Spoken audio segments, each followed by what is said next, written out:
हम लोग कुछ पहले कार्नोट साइकिल पढ़ेंगे जल्दी से। कार्नोट साइकिल के बेस पे भी कुछ कुछ क्वेश्चंस हैं तुम लोग के मॉड्यूल में भी हैं, है ना।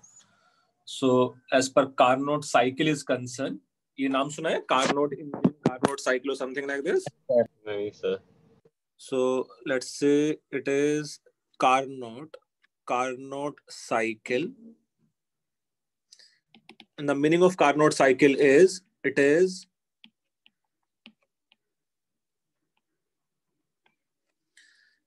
a reversible cyclic process. It is reversible cyclic process which consists. It is reversible cyclic process which consists, two isothermal and two adiabatic. It is reversible cyclic process which consists two isothermal and two adiabatic path. क्या है काफी detail में हम लोग समझ भी लेंगे, और it is common part of physics as well as chemistry. As per NCERT book is concerned, chemistry में नहीं है, NCERT physics में है ना. But as per JEE is concerned, chemistry में भी questions है उससे related. So it is reversible cyclic process which consists two isothermal and two adiabatic path. एक बार अच्छे से देख लो, समझ लो, फिर डायग्राम भी ड्रॉ करना है तुम लोगों को. This may be any of the, let's say, heat source. And this may be any heat source at a temperature of T1. And suppose, let's say, हम लोग का जो system है, the system may be, let's say, gas enclosed in a cylinder which has movable piston. So here is some gas present inside the cylinder as our system. और इसका भी जो temperature है, लेट्स से वो T1 है. From heat source, let's say Q1 heat is transferred from, let's say, heat source to our system. मतलब ये रिवर्सिबल मैनर में होगा कि इरिवर्सिबल मैनर में होगा? सर रिवर्सिबल मैनर में. रिवर्सिबल, दोनों का टेम्परेचर अगर T है तो ये जो हीट ट्रांसफर का रेट होगा, it will be extremely slow, या you can say it is infinitesimally slow process. Okay sir. दोनों का टेम्परेचर T1 and T1 ही रहने वाला है, so you can say it is isothermal. मेरे पास एक्सपेंशन होगा कि कंप्रेशन होगा? यहाँ Expansion. If heat is given to the system will do some work, है ना. सिस्टम कुछ वर्क करेगा क्योंकि इंटरनल एनर्जी चेंज तो हो नहीं रहा है. Yes, now even if you separate the system from this, let's say, heat source, expansion can be continue till internal pressure and external pressure equal नहीं हो जाता है ना. Yes sir. so ये जो expansion है, it can be continue, तो ये और एक्सपेंशन होता ही जा सकता है. अच्छा, अभी ये कोई हीट सोर्स या उन सब के कांटेक्ट में नहीं है, so there is no heat transfer between system and surrounding. तो ये प्रोसेस कौन सा होने वाला होगा? Adiabatic.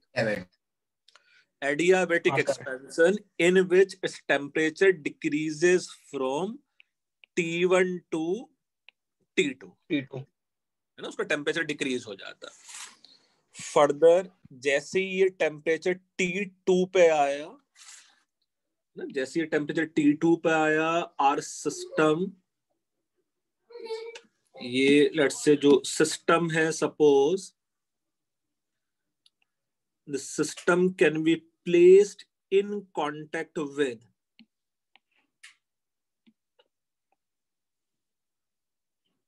the system can be placed in contact with, let's say, some heat sink. This may be, let's say, heat sink at a temperature of T2, और इसका temperature भी T2 ही है सिस्टम का. Heat sink means, let's say, जो heat gain कर सकता था और ये सपोज Q2 हीट गेन कर सकता है। अभी यहाँ एक्सपेंशन होगा कि कंप्रेशन होगा? Compression. It will be compression है ना। मैं सेम कलर से बनाने की कोशिश करता हूँ। It is compression here, and even if you separate the system from, let's say, this heat sink, the compression may be continue again till yes internal pressure external pressure equal ना हो जाए। और यहाँ you can just try to imagine it will be compression continue till its temperature increases again from T2 to T1, और जैसे ये temperature T1 आ जाता ये लेट से वापस यहाँ आ गया है ना। So it is complete cyclic process in which you can just try to imagine this may be point A, point B, it is point C and it is point D। जो ले A से लेके B वाला जो process है यहाँ, you can just try to imagine A से लेके ये जो B वाला प्रोसेस है, it is isothermal expansion at temperature T1 obviously. यहाँ लेट्स से B से लेके जो C वाला प्रोसेस है, इट इज एडियाबेटिक एक्सपेंशन। तो जस्ट रिमेंबर ये सबके सब रिवर्सिबल तो है ही, है ना। सिमिलरली मेरे पास ये जो C से D वाला प्रोसेस है, it is isothermal compression, it is isothermal compression. और यहाँ मेरे पास लेट्स से D से जो A वाला प्रोसेस है, इट इज एडियाबेटिक कंप्रेशन। ऐसे जल्दी बोर्ड पे जो भी कुछ है वो सब लिख डालो। But the cyclic process is known as Carnot cycle.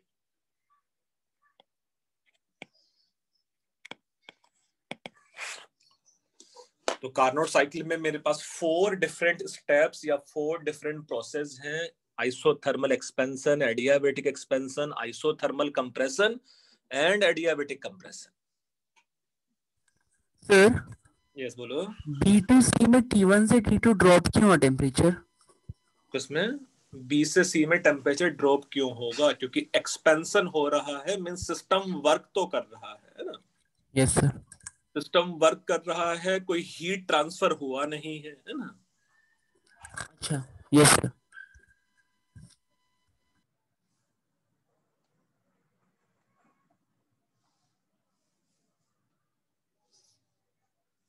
तो जो इंटरनल एनर्जी है वही कंज्यूम्ड हो जाएगा ना।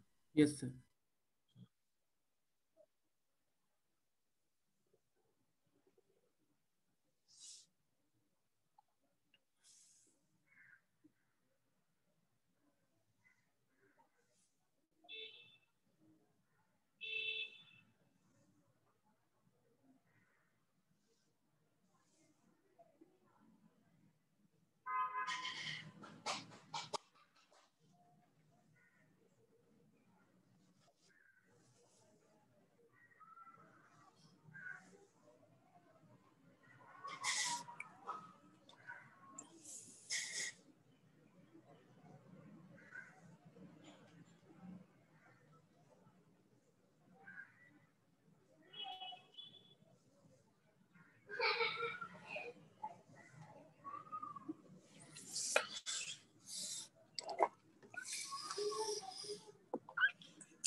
बेटा डायग्राम ड्रॉ किया तुम लोगों ने कि नहीं?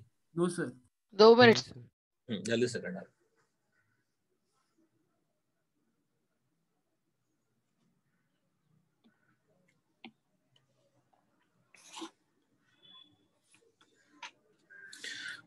कोई तुम्हारा दोस्त है जो रेगुलरली लेक्चर एब्सेंट करता है? नहीं सर। क्या? क्यों सर? नहीं, मैं आजकल कुछ बच्चों को थोड़ा डांट रहा हूँ, पेरेंट्स को भी डांट रहा हूँ फोन कर करके, है ना। हाँ सर, मेरे पेरेंट्स को भी साथ साथ। कौन कौन दोस्त है तुम्हारा ऐसा? सर आर्या करके। आर्या, हाँ वो शैतानी पहले भी करता था ना। उसका पता नहीं सर, वो पहले अटेंड करता है तो फिर अभी थोड़े दिन से नहीं कर रहा वो, आ कभी गया। कभी दिखता उसको। अच्छा 2-3 तो दिन में, 2-3 दिन में एक बार आता है ऐसा? 2-3 दिन से हाँ, देखा नहीं है मैंने, ऐसा बोल रहा आज के लेक्चर में भी हूँ। नहीं है। हाँ, आज के लेक्चर में नहीं। चलो भाई, आर्या को आज थोड़ा सा न्यू ईयर का गिफ्ट दिया जाएगा, रुको, है ना? आर्या, ठीक है। डोज मिलेगा। और कोई अपने बेचारा और सो कोई रहा अपने होगा शांति से सर। अच्छा, और कोई अपने दोस्त को तुम सुधारना चाहते हो, गिफ्ट देना चाहते हो उसको? सर हमें खुद भी तो पहले सुधर जाए सर। सर ऐसे चुगली नहीं करने का। नहीं, चुगली नहीं, बट तुम जो भी कुछ करोगे उस अपने दोस्त की भलाई ही करोगे यार। हाँ सर, पहले खुद का तो कर ले सर, पढ़ाई करके। ठीक है।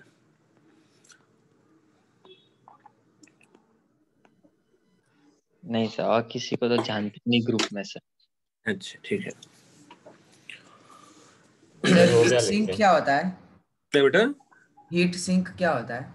हीट सिंक, जैसे किचन में सिंक देखा, सिंक हाँ सिंक सर। वो होता है जो सब कुछ ले लेता है ऐसे करके, है ना? अच्छा, तो हीट सिंक मीन जो हीट को ले लेगा बेटा, ऐसा है ना?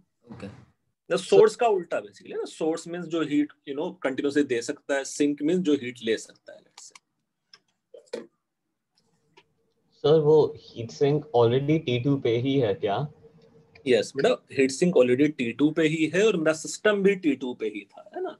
तो अगर टेम्परेचर डिफरेंस नेग्लिजिबल होगा या जीरो होगा तो जो हीट ट्रांसफर का रेट भी होगा वो इनफाइनाइटली स्लो होगा, है ना? अच्छा। और सिस्टम का टेम्परेचर भी डिक्रीज नहीं हो सकता है भाई। अगर सिस्टम का टेम्परेचर ही डिक्रीज हो गया तो हीट ट्रांसफर तो लो टेम्परेचर से हाई टेम्परेचर हो ही नहीं पाएगा फिर। तो आइसोथर्मल का आइसोथर्मल ही रहेगा।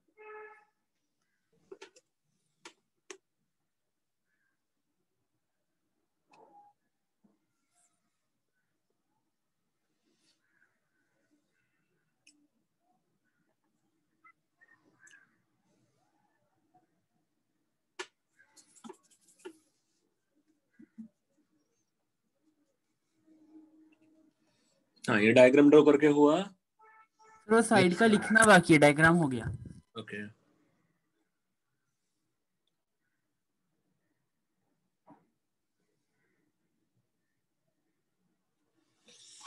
डायग्राम सारे बच्चों का हो गया है ना बेटा, कि नहीं? हाँ सर। हाँ सर, हाँ सर हो गया। क्योंकि मैं कुछ और डायग्राम भी ड्रॉ करने हैं इससे रिलेटेड, एंड देन किस टाइप के क्वेश्चंस यहाँ से बनेंगे वो भी 2-3 क्वेश्चंस मैं करके दिखाऊंगा। बुकलेट में भी हैं कुछ क्वेश्चंस इसके बेस पे। So point is,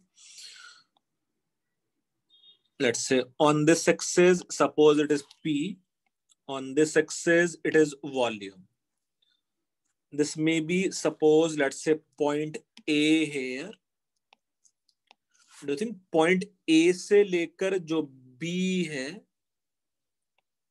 point A से लेके B कौन सा प्रोसेस था बेटा? Isothermal expansion. Do you think isothermal का ग्राफ कुछ ऐसा ही आएगा ना, रेक्टेंगुलर हाइपरबोला का कुछ पार्ट, है ना? Yes sir. Yes sir. अच्छा, B से लेके C वाली जो प्रोसेस है वो एडियाबेटिक एक्सपेंशन है, उसका ग्राफ भी ऐसा आता है, उसका स्लोप थोड़ा और ज्यादा नेगेटिव होता है। हाँ सर, गामा रहेगा सर। उसका गामा ऑब्वियसली होता है, नेगेटिव 1 से बड़ा होता है। Very good. हाँ ये सर, फिर मेरे फिर इसका पास inverse। आइसोथर्मल हाँ सर। कंप्रेशन हो जाता, और फर्दर ये वाला जो ग्राफ है मेरे Yes, पास sir। एडियाबेटिक कंप्रेशन हो जाता। So it will be A B हाँ C सर। D। तो ये कुछ आ जाता इस साइक्लिक रिवर्सिबल साइक्लिक प्रोसेस का PV diagram. In this PV diagram A से B आइसोथर्मल है टेम्परेचर T1 पे, और C से D आइसोथर्मल है एट ए टेम्परेचर T2 पे। यहाँ जो टोटल हीट गिवन है साइकिल को या सिस्टम को, इट इज Q1, और यहाँ से जो हीट निकल गया है it is nothing but Q2। B से लेके C हीट ट्रांसफर 0 है, और D से लेके A हीट ट्रांसफर 0 है, as both are adiabatic process. इतना समझा कि नहीं? हाँ sir. Okay. Yes, sir। Now since it is reversible process, so as per delta S total entropy change of given cycle is concerned, कितना होगा बेटा total entropy change over cyclic process? 0. 0, as you know entropy is a state function, so किसी भी cyclic process में over the cyclic process entropy change should be 0 confirmly, है ना? Now further can we say it should be equal to delta S during AB process, delta S during BC process, delta S during CD process and delta S during DA process, ये सब मिला के 0 है पक्का? हाँ sir. Now, since it is a reversible process, we can apply direct formula of entropy change. जैसा delta S A से be directly मैं ऐसा बोल सकता हूँ क्या, ये plus Q1 divided by T1 head constant temperature, भाई integral of DQ reversible by T था तो T तो बाहर आ गया इंटीग्रल साइन से और DQ का इंटीग्रल Q बन गया सब मिला के। ये तुम लोग बता सकते हो entropy change during BC process कितना है? 0. It is adiabatic reversible process. Do you think ये हो जाता minus Q2 divided by T2 and equal plus 0 should be equal to 0. तो यहाँ से मुझे ये जरूर मिल गया Q1 divided by T1 should be equal to Q2 divided by T2, or you can simply say T2 divided by T1 should be equal to Q2 divided by Q1.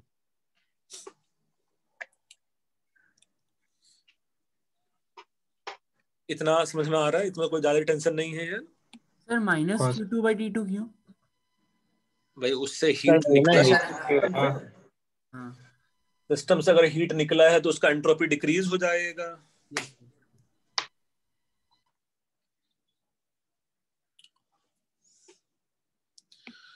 Further delta U for the process should be equal to कितना होना चाहिए बेटा cyclic process में delta U का value? 0 function, ये state function है। So do you think it should be equal to overall Q plus W also over the cyclic process? Sir Q plus W, हाँ sir change in interval. अच्छा, so further can we से Q1 का value तो simple सा है, Q का value Q1 minus Q2 है कि नहीं है ओवर द साइक्लिक प्रोसेस? हाँ सर। अच्छा, plus work done should be equal to 0। It means ये तो कंफर्म है कि magnitude of work done during cyclic process will be Q1 minus Q2। Obviously work done negative sign के साथ आएगा। Negative sign का सिग्निफिकेंस ये है कि उतना वर्क डन सिस्टम ने किया है। Negative sir Q2 minus Q1 ना, मतलब मैग्नीट्यूड लिख ले बेटा, Q1 का वैल्यू बड़ा ही होगा Q2 से, पक्का पक्का है ना। नेट हीट मुझे सप्लाई करना पड़ा होगा तो ही तो सिस्टम वर्क करेगा। हाँ सर। तो Q1 का वैल्यू पक्का पक्का Q2 से बड़ा ही होगा, है ना। Now the meaning of efficiency of cycle, जिसका सिंबल ईटा भी होता है ना। Efficiency of cycle, do you think efficiency of cycle should be equal to work done by the cycle divided by heat supplied for the purpose of work done, है ना। तो जो efficiency है cycle का, it is you know mod of work divided by heat supplied only, है ना। Should be equal to, can we say ये हो जाता Q1 minus Q2 divided by Q1? Yes, sir. और from here can we say percentage efficiency should be equal to 1 minus T2 divided by T1 into 100, or it is same as 1 minus Q2 divided by Q1 into 100? Yes, sir.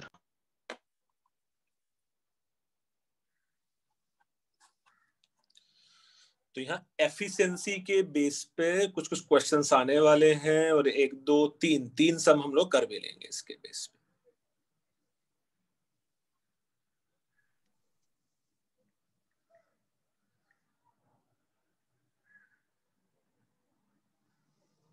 Sir आप एक बार फिर से बता सकते हैं क्या लिखा आपने? हाँ क्या मुझे बेटा? भी नहीं समझा। कौन सा? एफिशिएंसी। बेटा एफिशिएंसी का मीनिंग होता है ओवर द सर साइक्लिक आपने प्रोसेस। सिंबल को क्या बोला था एफिशिएंसी ऑफ साइकिल? ईटा, ईटा बोलते हैं उसको, ETA समझ ले अभी के लिए, ETTA, ईटा। अरे ईटा, चीटा ये सब होता है ना, लैटिन ग्रीक क्या होता है? कुछ तो होता है, मतलब एन लिख ले यार। ग्रीक होता है। हाँ ग्रीक जो भी होता है ना। So it is mode of work divided by heat supplied.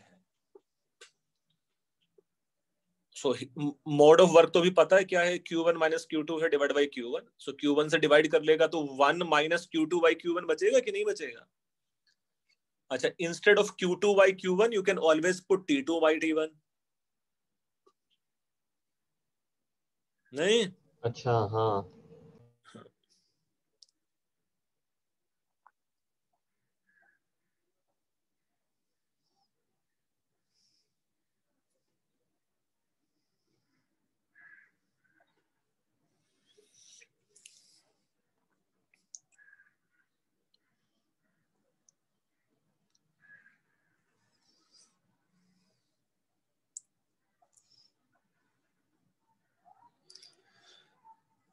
ये भी पढ़ा है कि कभी कभी रिवर्सिबल वर्क सबसे ज्यादा ही वर्क होता है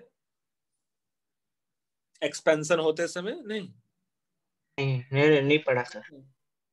अच्छा, मतलब मैं सिर्फ ये बता रहा था, अगर जब मैं एक्सपैंड हो रहा है, सपोज ओवरऑल एक्सपेंशन अगर है, तो रिवर्सिबल वर्क डन क्या होता है? PdV।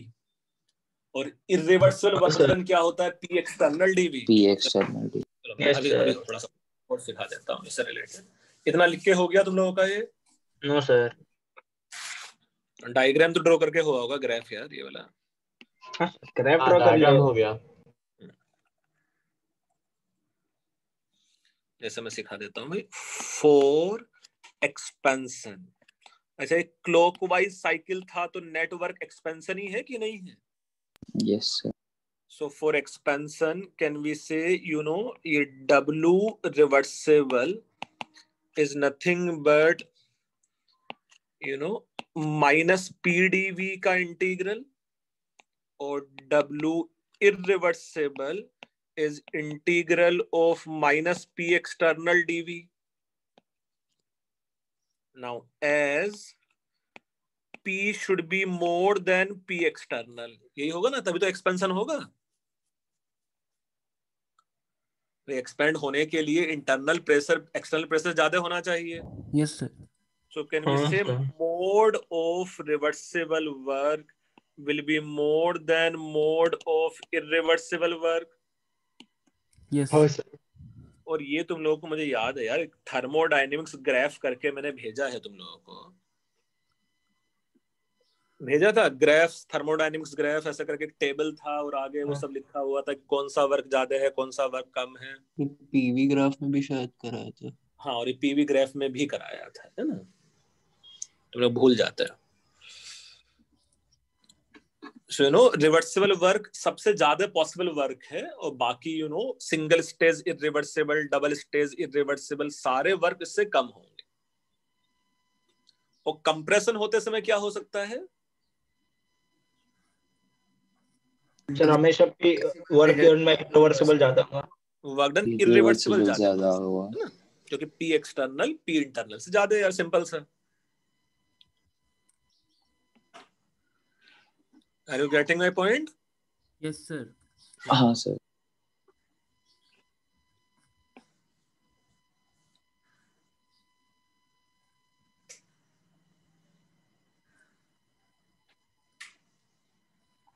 Now, if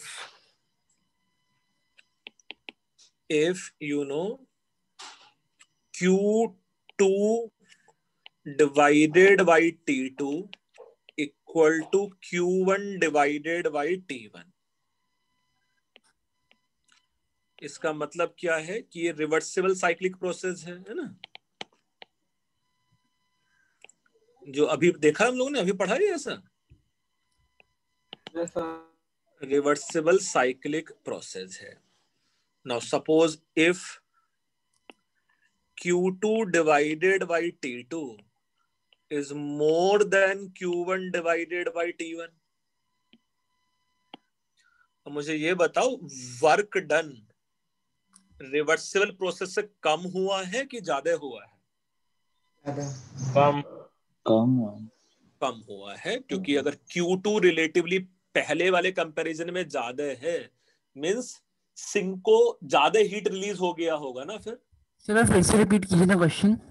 अबे नालायक, ये जो ग्रीन में लिखा है Q2 divide by T2 is more than Q1 divide by T1, ये इसमें वर्क डन रिवर्सिबल प्रोसेस के कंपैरिजन में कम हुआ है कि ज्यादा हुआ है? ज्यादा। ध्यान से सुनो भाई, अगर Q2 का वैल्यू रिलेटिवली अब ज्यादा है, यही है इसका मतलब ग्रीन में जो लिखा हुआ है। हाँ हाँ कम सर। हुआ ना। अगर Q2 का वैल्यू रिलेटिवली अब ज्यादा है, मीन ज्यादा हीट सिंक को चला गया होगा।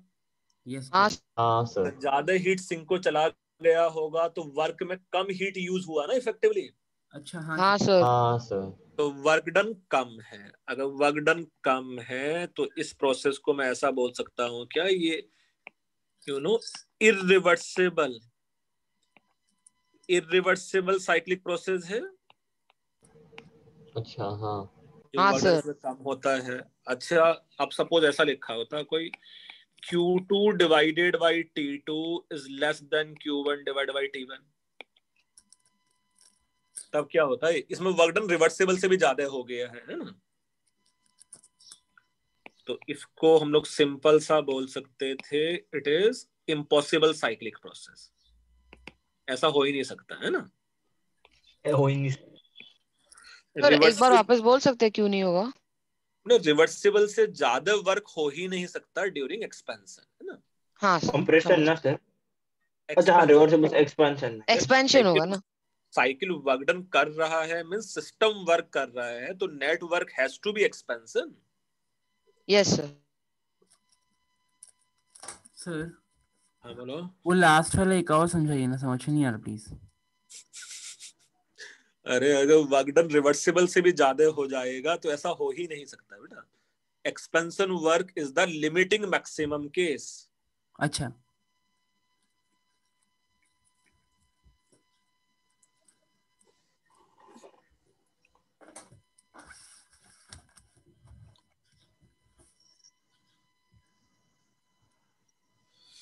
मैं तुम लोग को थर्मोडायनेमिक्स के कुछ एक्स्ट्रा असाइनमेंट शेयर किया हुआ है, जिसमें असाइनमेंट 1, असाइनमेंट 2, असाइनमेंट 3 साथ में है। सर वो तो थर्मोकेमिस्ट्री का था ना शायद। ना बेटा, थर्मोडायनेमिक्स डायनामिक्स का भी भेजा है। अच्छा हाँ। थर्मोडायनेमिक्स का भी भेजा हुआ है। अनफॉर्चुनेटली उसके जो क्वेश्चन नंबर 1, 2, 3, 4 है, पहले चार क्वेश्चंस कार्नोट साइकिल को लेके ही है ना।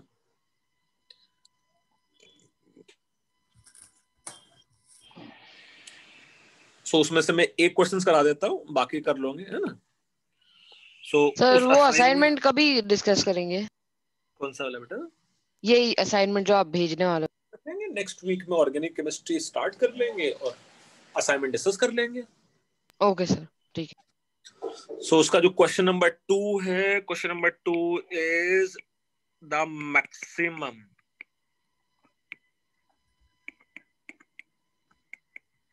maximum efficiency of a heat engine. The maximum efficiency of heat engine operating between 100 degrees Celsius and 25 degrees Celsius is, यहाँ ए ऑप्शन है 20.11%, बी ऑप्शन है 22.2%, सी ऑप्शन है 25.17% एंड डी ऑप्शन है let's say none.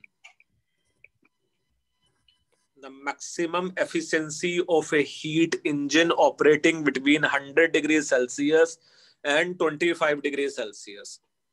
तो do think maximum efficiency होने के लिए ये रिवर्सिबल साइकिल होना चाहिए जहां वर्क डन मैक्सिमम होगा? Yes sir. और वो कौन सा प्रोसेस होना चाहिए? रिवर्सिबल, इरिवर्सिबल कि इम्पॉसिबल? इम्पॉसिबल। इम्पॉसिबल तो हो ही नहीं रहा भाई। वो क्यों होगा? अभी क्वेश्चन पूछा तो बेटा इम्पॉसिबल तो हो ही नहीं रहा है। अच्छा सर जब 100 डिग्री रहेगा तब काम रहेगा। अच्छा मतलब ये रिवर्सिबल। रिवर्स, ये समझ में आता है, ये रिवर्सिबल होना चाहिए मैक्सिमम वर्क। हाँ सर वही बोल रहा हूँ ना, रिवर्सिबल होना चाहिए 100 डिग्री पर। तो अच्छा, इस वाले केस में ऑलरेडी हम लोगों ने फार्मूला पढ़ा है कि percentage efficiency is 1 minus T2/T1। पढ़ा है ऐसा? हाँ सर। यस हाँ sir. Should be equal to 1 minus, ये आदित्य सिंह शायद वही आंसर बेटा जो तू बोल रहा है, 1 माइनस T2 कितना पुट करना है यहाँ? 25 25 ना? 298 ना? थोड़ा सा ख्याल रखना है बेटा। Yes. Yes. 3 plus जो 25 यहाँ मतलब पूरे थर्मो में या गैसेस में या फिजिक्स में जहां भी कैपिटल टी होता है फार्मूले में, ये टेम्परेचर हमेशा केल्विन में ही होता है ना। अरे अच्छा 298 डिवाइडेड बाई 373 इंटू 100 करेंगे तो मेरे पास परसेंटेज एफिशिएंसी आ जाएगा, है ना। should be equal to, it is 75 divided by 373 into 100 is percentage efficiency। और कितना हो गया सब मिला के? 20.107 22। 20.107 अच्छा 20.11%, तो मेरे पास ए ऑप्शन आएगा आंसर।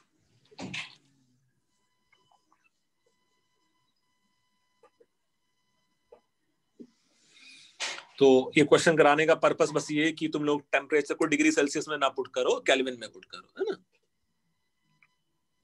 हाँ सर। सर बोलो। अगर फॉर एग्जांपल रिवर्सिबल प्रोसेस नहीं है किसी क्वेश्चन में तो कौन सा फॉर्मूला यूज होगा? हम नहीं लगा सकते कोई फार्मूला, हमारे पास जो फार्मूला है वो सिर्फ रिवर्सिबल के लिए ही है ना। अच्छा ठीक है सर।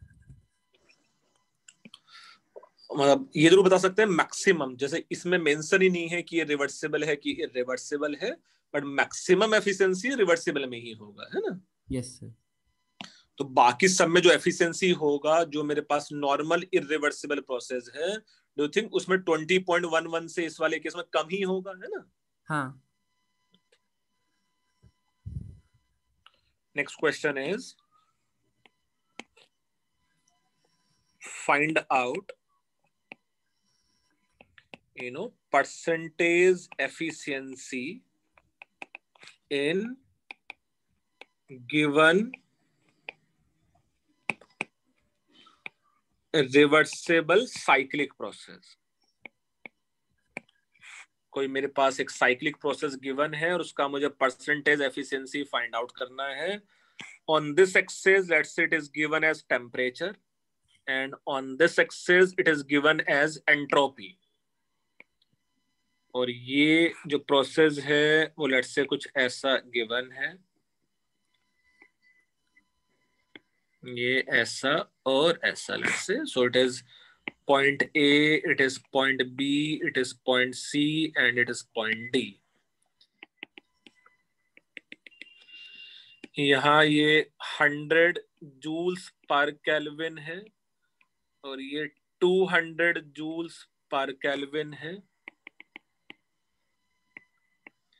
यहाँ ये 300 केल्विन है और यहाँ ये 600 केल्विन है।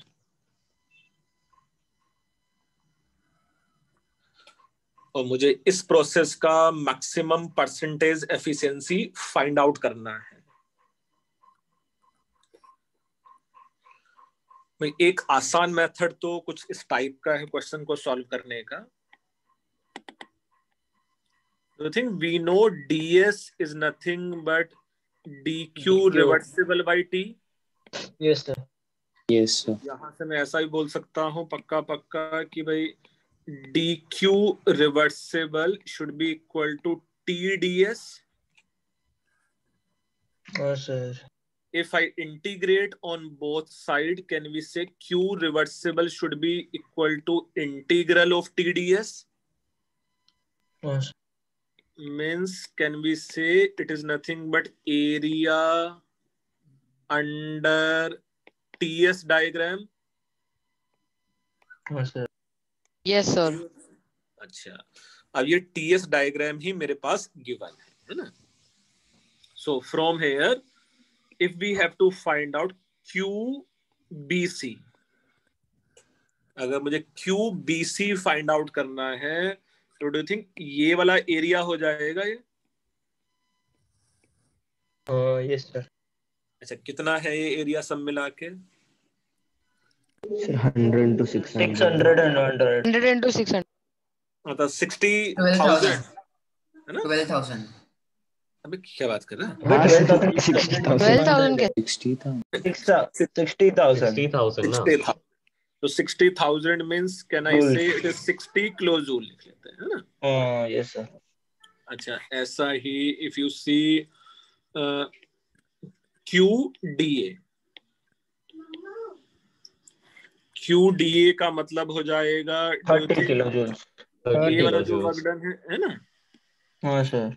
अच्छा, ये आ जाता मेरे पास 30 यूनो किलो जूल, है ना?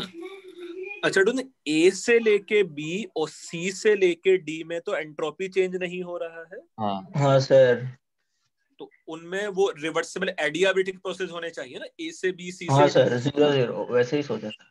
अच्छा, वर्क डन बस कितना बचेगा यहाँ? ऐसा लिख सकता हूँ क्या? Magnitude of work done is QBC minus QDA। Sir ये -2 है यहाँ पे। क्या? ऊपर देखा तो था Q1 minus Q2. अरे क्योंकि वो एक्स्ट्रा एरिया है ना नीचे। नहीं नहीं, मैं सिर्फ ये समझा रहा था बेटा, डेल्टा U तो 0 है ना इस प्रोसेस में, साइक्लिक अच्छा प्रोसेस। हाँ। तो जो net heat given to the system है उतना ही तो सिस्टम वर्क करेगा बस। पर सर हम लोग यहाँ पे -2 नहीं समझ रहे मेरे को। क्या? अरे एक में सिस्टम गिवन, एक में heat given to the system है, एक में हीट रिलीज अच्छा बाय द वैसा। सिस्टम है। कैसे पता चला? एक में एंट्रोपी इंक्रीज हुआ, एक में एंट्रोपी डिक्रीज हुआ। ओके ओके, हाँ सर समझा। समझा? अच्छा, परसेंटेज एफिशिएंसी सर। कितना हो जाएगा? 30 किलो जूल तो वर्क किया है डिवाइडेड बाई 50%. हाँ, ड्यूरिंग 60 किलो जूल मैंने हीट सप्लाई किया था, हाँ yes sir. Sir. Should be equal to 50%, है ना? हाँ सर। अच्छा, दूसरा मेथड भी था, अगर तुम आइडेंटिफाई कर पाए कि यार ये तो कार्नोट साइकिल ही था। कार्नोट साइकिल कैसे दिख रहा है? 2 हाँ आइसोथर्मल सर। पाथ हैं और 2 एडियाबेटिक पाथ हैं। Yes sir. तो अगर तुम स्टार्टिंग में ही आइडेंटिफाई कर लेते कि भाई ये तो एडियाबेटिक पाथ था, तो मैं परसेंटेज एफिशिएंसी का फार्मूला 1 माइनस T2/T1 भी अप्लाई कर सकता था। तो यहां से भी 50% आ जाता कि नहीं आ जाता? हाँ सर। Yes. बट ये वाला फार्मूला तभी लगेगा बेटा जब वो कार्नोट साइकिल है ना? नहीं, 1 माइनस T2/T1। यस जब सर। मेरे यस पास सर. जब मेरे पास 2 आइसोथर्मल 2 एडियाबेटिक है ना? बट जो हम लोगों ने, जिस तरीके से हम लोगों ने किया है उसमें 2 आइसोथर्मल 2 एडियाबेटिक होने जरूरी नहीं है, वो यूनिवर्सल मेथड है ना कि ओके हम लोग ओके। सारे सबके हीट्स फाइंड आउट कर ले, है ना? हाँ, यस सर.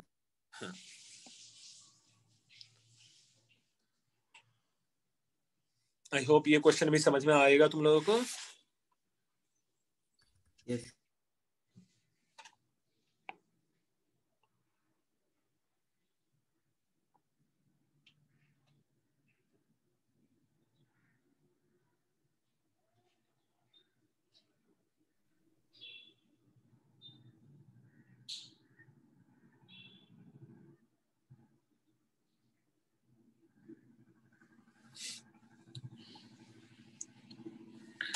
बाकी कार्नोट साइकिल के बेस पे बहुत सारे क्वेश्चंस हैं सॉल्व करने के लिए, 1 बाय 1 तुम लोग सॉल्व करोगे।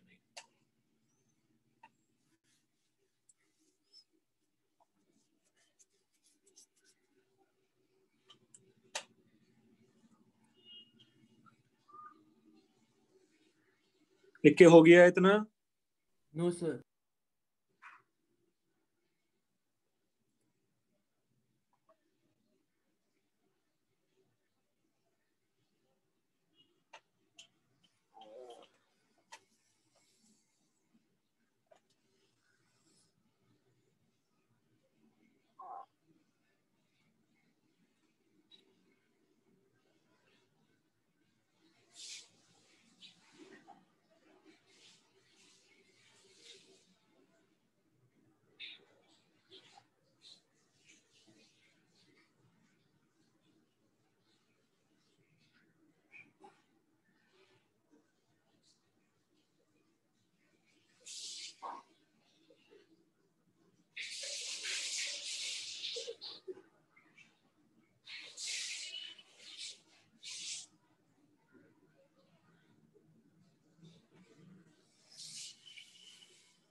अभी लिख लिया है, मुझे पता है ना। So for any reversible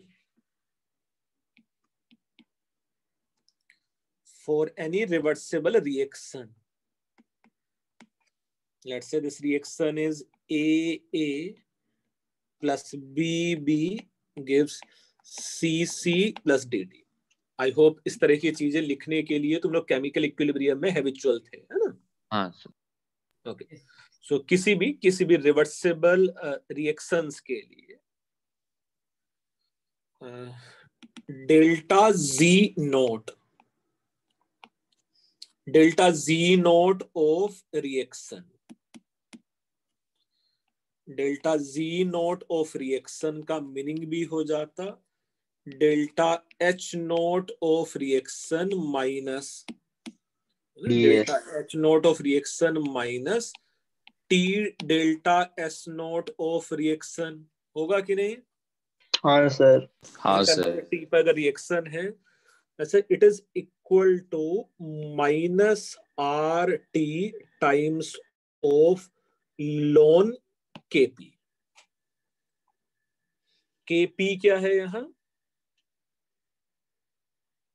equilibrium sir equilibrium constant for constant pressure in terms of partial pressure. हाँ सर। बढ़िया। सो इसको मैं कुछ ऐसा भी लिख सकता हूँ, delta Z naught of reaction should be equal to -2.303 into RT and log of KP। तो ऐसा भी याद रखना है, केमिकल इक्विलिब्रियम में भी ऐसे बहुत सारे क्वेश्चंस होते हैं और थर्मो में भी। मोर इम्पोर्टेंट थिंग इज कई बार ऐसे ग्राफ भी हम लोग बनाने की कोशिश करेंगे। Do you think log of KP should be equal to delta S naught divided by 2.303 R minus delta H naught divided by 2.303 R times of 1/T? हाँ सर। ऐसा लिख सकते हैं कि नहीं लिख सकते हम लोग? लिख सकते हैं। हाँ सर। नाउ सपोज अगर मैं log of KP versus 1/T का ग्राफ बनाऊं, मींस सपोज ये वाले टर्म को अगर मैं y एक्सिस पे पुट कर दूं और ये वाले टर्म को अगर मैं x एक्सिस में पुट कर दूं तो इसका ग्राफ कुछ स्ट्रेट लाइन आएगा क्या? Yes sir. हाँ सर। सो ये कुछ स्ट्रेट लाइन ग्राफ आ जाता with y intercept as delta S naught by naught divided by yes 303 R and slope कितना हो जाता है इसका? Minus delta H divided by 2.3। Delta H by 2.303। Yes. इससे हम लोग वो सब भी प्रूव कर पाते हैं कि भाई एंडोथर्मिक रिएक्शन के लिए on increasing temperature equilibrium constant increase होगा और एक्सोथर्मिक रिएक्शन के लिए on increasing temperature equilibrium constant decrease होगा। ऐसा पढ़ा है बेटा थर्मो में? सॉरी, ऐसा केमिकल इक्विलिब्रियम में पढ़ा है कि नहीं तुम लोगों ने? Yes sir. क्या बोल रहे हो? मैं सिर्फ ये बोल रहा था, ऐसा पढ़ा है कि नहीं पढ़ा था? किसी एंडोथर्मिक रिएक्शन के लिए टेम्परेचर बढ़ाने से इक्विलिब्रियम कांस्टेंट बढ़ेगा और किसी एक्सोथर्मिक रिएक्शन के लिए टेम्परेचर बढ़ाने से इक्विलिब्रियम कांस्टेंट कम होगा। हाँ सर पढ़ा था। पढ़ा है ना सब? पक्का। तो इस टाइप की भी कुछ चीजें यूज करोगे बेटा वहां, है ना, थर्मो में, या थर्मो केमिकल इक्विलिब्रियम से रिलेटेड कहानी है। Okay sir. और उसमें मुझे याद है केमिकल इक्विलिब्रियम के मॉड्यूल में भी इससे रिलेटेड क्वेश्चंस थे। सर उसका एडवांस वाला पार्ट बहुत हार्ड है। हाँ, एडवांस वाला पार्ट हार्ड है। वो जो होम असाइनमेंट 1 2 3 4 है वो तो आसान था यार। हाँ सर वो इजी है, पर वो सर एडवांस वाला पार्ट ही तो मेन होता है ना करने के लिए।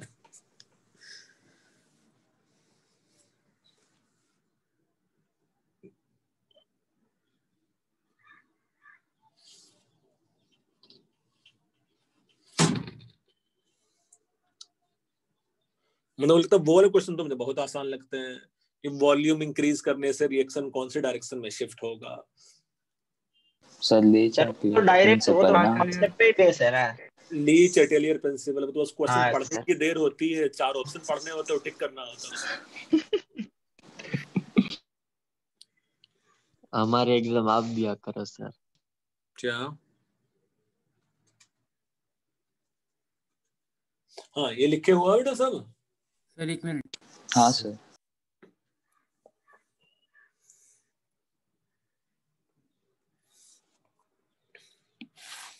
तो देखो इसके बेस पे मैं ग्राफ ड्रॉ कर भी देता हूँ तुम लोगों का, स्ट्रेट लाइन का।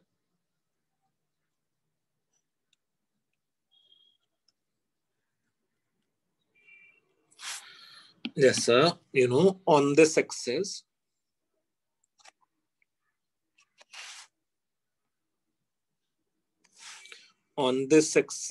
if it is log of kp and 1 upon t, and on this axis if it is log of kp versus 1 upon t.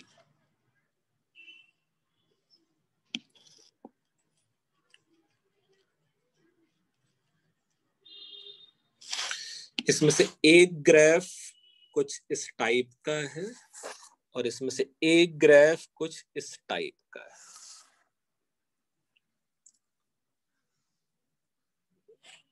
दोनों के लिए जो फार्मूला मेरे पास था, दोनों के लिए जो स्ट्रेट लाइन की इक्वेशन थी वो पता है ना? हाँ सर। सजेस्ट मी इसमें से कौन सा ग्राफ एंडोथर्मिक का ग्राफ है और कौन सा ग्राफ एक्सोथर्मिक का ग्राफ है? सर ये फर्स्ट वाला एक्सोथर्मिक, सेकंड जैसे ये जो एक्सोथर्मिक। y इंटरसेप्ट होता था, y इंटरसेप्ट का वैल्यू ये है, और दोनों के लिए ही जो स्लोप का वैल्यू है वो 2.303 r है। यहाँ भी मेरे पास y sir intercept minus H हो जाएगा। माइनस एच ना, माइनस एच है, चलो माइनस एच कर लेते हैं, तुम लोग जो चाहो, है ना। Slope should be equal to minus of delta H naught divide by 2.303 है ना।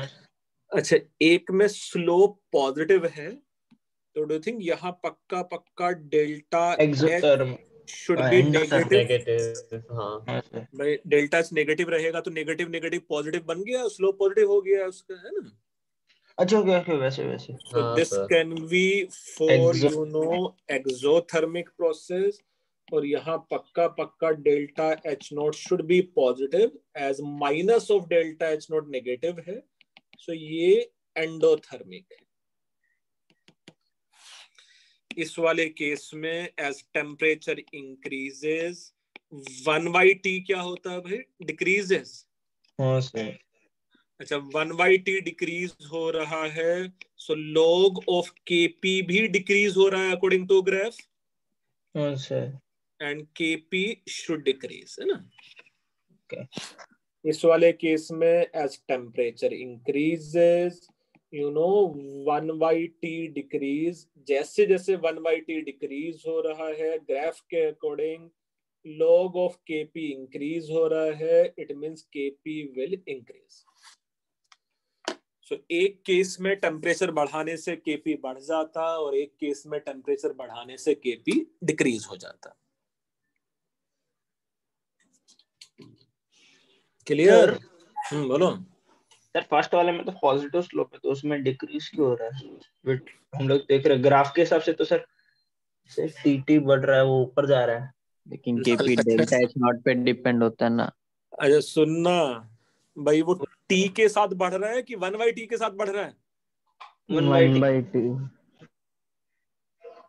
समझ लिया? अच्छा ओके, वैसे तो हाँ वैसे ही तो। अरे मैं यही तो तो। ग्राफ को ही देख रहा था ना, इसलिए मेरे पास लगा के हाँ तो इंक्रीज ग्राफ होना को, चाहिए। अभी ग्राफ को पूरा देखना भाई, 1/t भी तो है एक्स एक्सिस पे, टी नहीं है।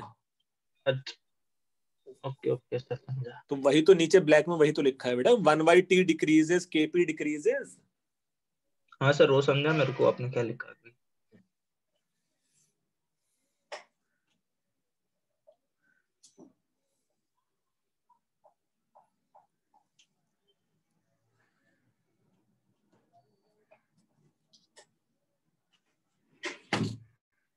लिख के हो गया इतना?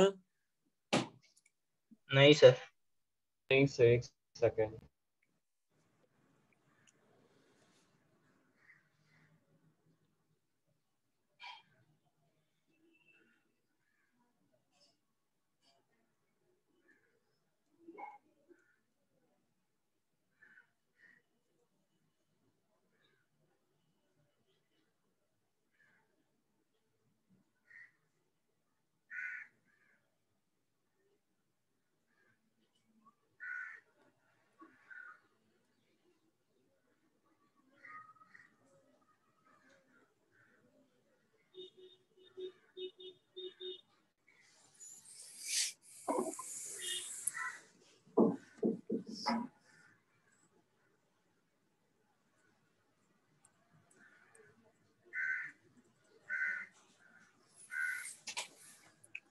हो गया सर।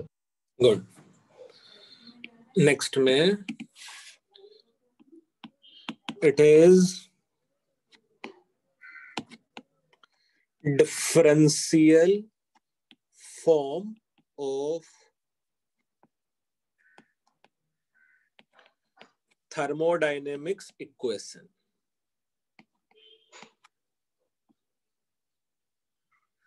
आपको थोड़ा समझ में आएगा कि इंजीनियरिंग में थर्मोडायनेमिक्स कैसा दिखता होगा, है ना, सब्जेक्ट। अच्छा। So differential form of thermodynamics equations, है ना। कुछ कुछ इक्वेशंस ऑब्वियसली तुम लोगों को जानी पहचानी लगेंगी, काफी कुछ हम लोगों ने किया भी है। जैसा इफ यू सी, जो हम लोग पढ़ चुके हैं अभी तक, du is nothing but ncv dt। हाँ सर, ये तो पढ़ा था। हाँ भाई, जो कुछ कुछ तुम लोग ने पढ़ चुके हो वो सब ऐसा आसान आसान सा भी है।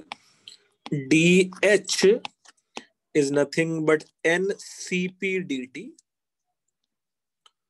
obviously dg at constant pressure and temperature is, you know, dw useful, or can we say it is t delta S। ts total? तो नेगेटिव था। वेरी गुड, वो नेगेटिव था। ये सब पढ़ा है कि नहीं हमने? ये ऑलरेडी पढ़ चुके हैं ये वाली चीजें हम लोग, है ना? हाँ सर। हाँ। अच्छा, और भी पढ़ चुके हैं कहने के लिए, you know, it is EST equals to dq by t। dq reversible equal to tds, है ना? ये भी पढ़ा है? हाँ सर। बढ़िया। तो इसमें से मुझे समझाने की जरूरत भी नहीं है ना? No sir. ओके। नाउ एक तो ये सेट हो गया, लेट्स से इसको मैं एक सेट 1 बोल सकते हैं, सेट 1 ऑफ डिफरेंशियल इक्वेशंस। तो ये लेट्स से मेरे पास सेट 1 था, जो ऑलरेडी कहीं ना कहीं चैप्टर में हम लोग पढ़ते आए हैं। Set 2, can we say as per first law of thermodynamics is concerned, du is nothing but dq plus dw? Yes sir. हाँ सर। अब मैं इसको ऐसा भी लिख सकता हूँ ना, लेट्स से रिवर्सेबल हो या ये dq प्लस dw इरिवर्सिबल हो। हाँ सर। हाँ सर। मतलब change in internal energy will remain same. वो रिवर्सिबल का भी इंटरनल एनर्जी चेंज है और वो इरिवर्सिबल का भी इंटरनल एनर्जी चेंज है ना? नहीं? हाँ सर। अच्छा, now du can be equal to, further मैं इसको सिर्फ इतना लिख लेता हूं, let's say dw reversible plus dw reversible, है ना? सिर्फ रिवर्सिबल के फॉर्म में लिख लेते हैं, let's say. So du should be equal to, बड़े ये जो dq रिवर्सिबल लिखा हुआ है ना, ये जो dq रिवर्सिबल लिखा हुआ है उसकी जगह में tds लिख सकता हूं। Yes sir. और ये जो dw रिवर्सिबल है उसकी जगह में माइनस pdv लिख सकता हूं। सर माइनस pdv क्यों? अच्छा हाँ माइनस पीडीवी था सॉरी DW रिवर्सिबल। हाँ सर सॉरी सर। अच्छा, इंक्लूडिंग कि मेरे पास कौन सा वर्क नहीं हो रहा है, इरिवर्सिबल मतलब नॉन पीवी वर्क नहीं, नॉन पीवी वर्क। अदरवाइज मुझे क्या और ऐड करना पड़ता है बेटा इसमें? DW यूजफुल और आता तो मैं इसमें ऐसा भी लिख सकता हूँ चाहो तो, इट इज DW यूजफुल, है ना, मतलब नॉन पीवी वर्क है ना। अगर मैं इस वर्क को दो पार्ट में डिवाइड कर लूं, है ना, एक पीवी वर्क और एक नॉन पीवी वर्क, कुछ याद है ऐसा? हाँ सर याद है। अच्छा, अब सपोज मेरे पास सिर्फ एक्सपेंशन ऑफ गैस है, एक्सपेंशन और कंप्रेशन ऑफ गैस, तब तो यूजफुल वर्क होता ही नहीं है ना, मतलब no electrical no chemical work, है ना। Yes. तो अगर मेरे पास सिर्फ एक्सपेंशन ऑफ गैस है तो मैं सिर्फ इतना याद रख सकता हूं ये कि ये TdS माइनस PdV है if we have only expansion of gas, है ना। जहां मेरे पास DW नॉन PV 0 होगा। सर ओके, तो ये लेट्स से सेट 2 का एक पार्ट है, आई कैन से सेट 2 का A पार्ट। लेट्स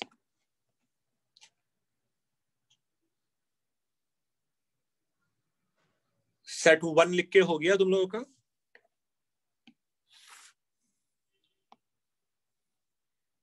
सेट 1 हो गया था ना? हाँ सर। ओके, सेट 2 का ही let's say B part, we have DH equal to, इसको मैं ऐसा लिख सकता हूं क्या, D प्लस DPV, यही था ना, H equal to U plus PV। Yes sir. अच्छा, so do you think it should be equal to DU plus PDV plus VDP? Yes sir. Yes sir. DU का वैल्यू यहाँ put कर दें, do you think अगर DU का value मैं यहाँ put कर दूं तो ये कुछ ऐसा बनेगा कि नहीं बनेगा, TDS minus PDV plus you know DW useful. ये तो क्या वैल्यू मैंने पुट कर दिया इतना, तो DU का प्लस PDV प्लस VDP, ये एडिशनल है। Sir yes sir. इसमें से minus PDV plus PDV cancelled out हो गया, यस सर।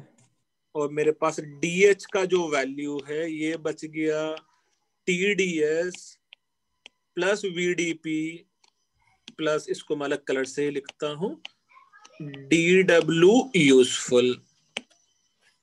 ओके और सर। अगर कोई केमिकल रिएक्शन से इन्वॉल्व नहीं है, सिर्फ ये आइडल गैस का एक्सपेंशन एंड कंप्रेशन है, तो DH की जगह मैं सिंपली क्या लिख सकता हूं, TDS प्लस VDP। यस तो ये मेरे पास लेट से DH का एक्सप्रेशन हो गया। सर तो खाली वो इसके लिए आइडियल गैस के लिए था ना सर वो DW यूजफुल वाला? DW यूजफुल तभी होगा ना जब कोई केमिकल या इलेक्ट्रिकल वर्क इन्वॉल्व होगा, है ना। अब सपोज मेरे पास पिस्टन में अगर गैस एक्सपैंड और कंप्रेस हो रहा है तो बस PV वर्क ही होता है ना। हाँ सर।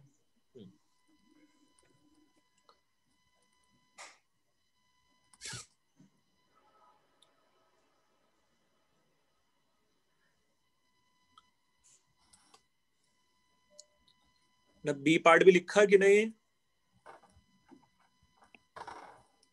A पार्ट तो लिख लिया था, तो C पार्ट लिख लेते हैं। चलो अब जाओ,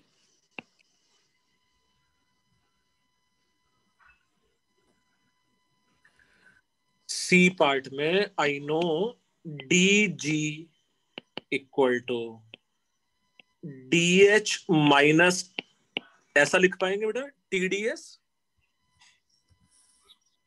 equal to DH minus TDS minus SDT। अच्छा, यहाँ क्या वैल्यू पुट कर दे हम लोग, अब जाए यहाँ DH की वैल्यू। TDS plus TD। हाँ सर DH की वैल्यू होता पुट कर था देते हैं।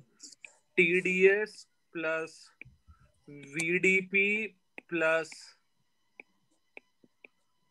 dw useful minus TDS minus SDT,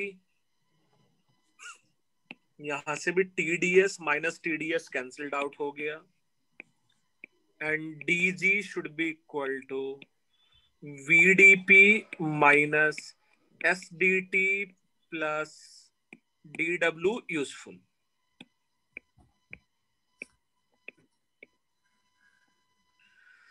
और यहाँ भी अगर सिर्फ गैस का ही एक्सपेंशन कंप्रेशन है तो ये आ जाता VDP माइनस SDT।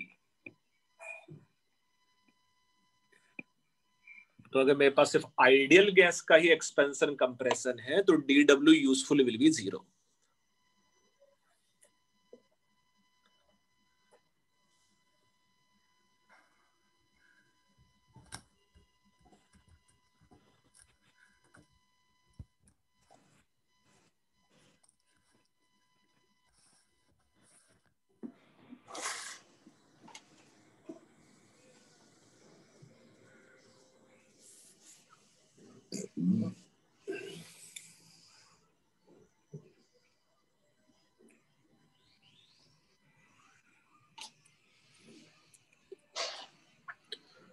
बड़े इसको समझने में कोई परेशानी हो रहा है तुम लोगों को?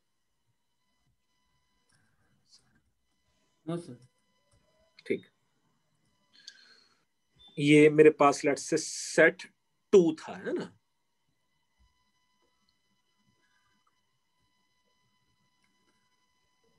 सर ऐसे कितने सेट्स हैं? सर मुझे तो इसमें लगा बहुत सारे हो गए।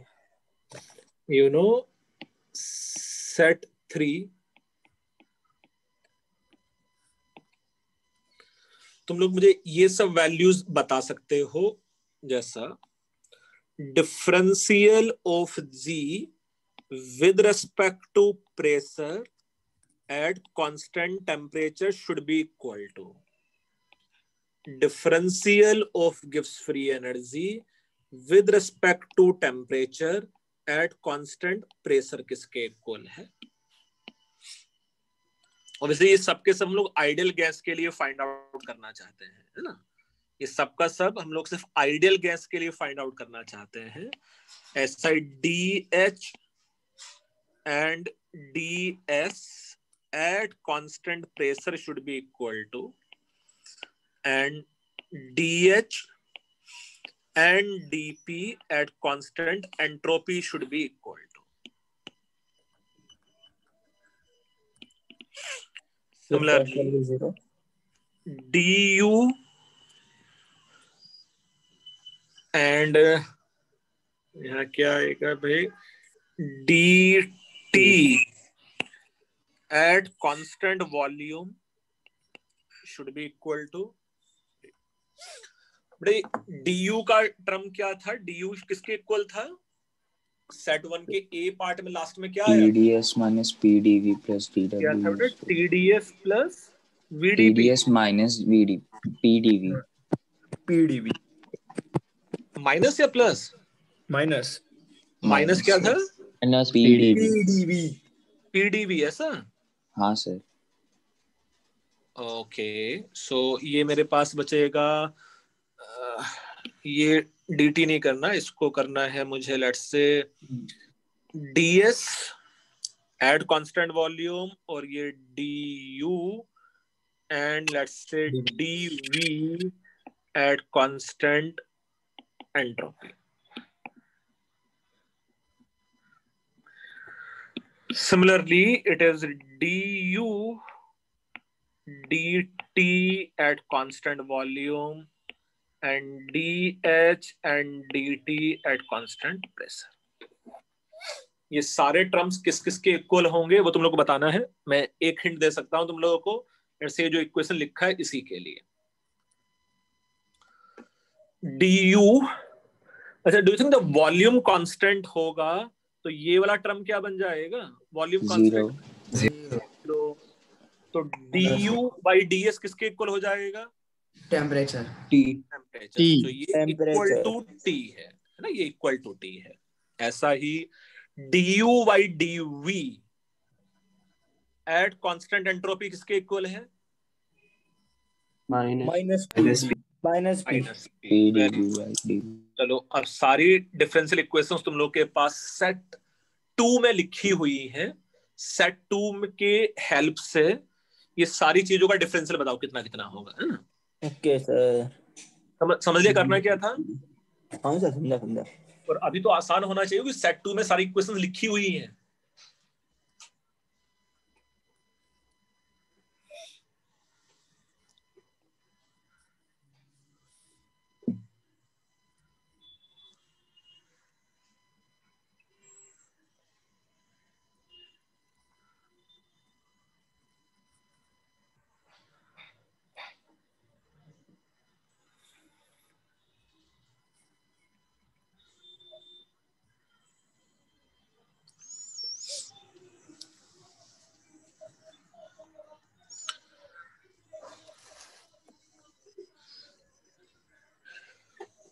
यस, जब तो जल्दी बता दो, dg by dp किसके इक्वल था?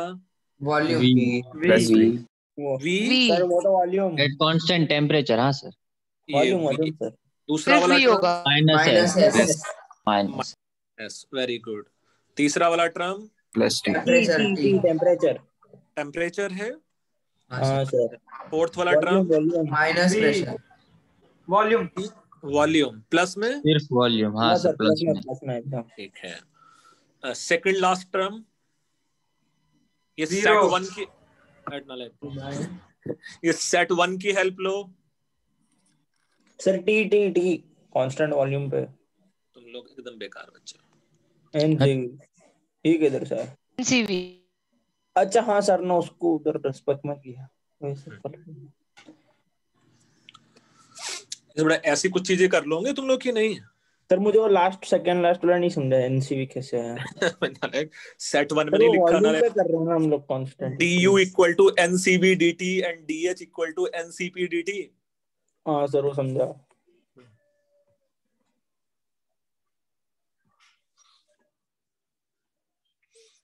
मुझे ये समझ में आ रहा है क्या लिखा है बोर्ड पे? अच्छा ओके, हाँ सर समझा। हाँ।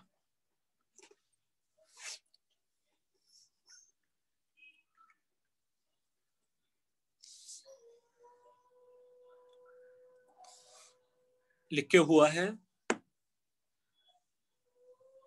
सिर्फ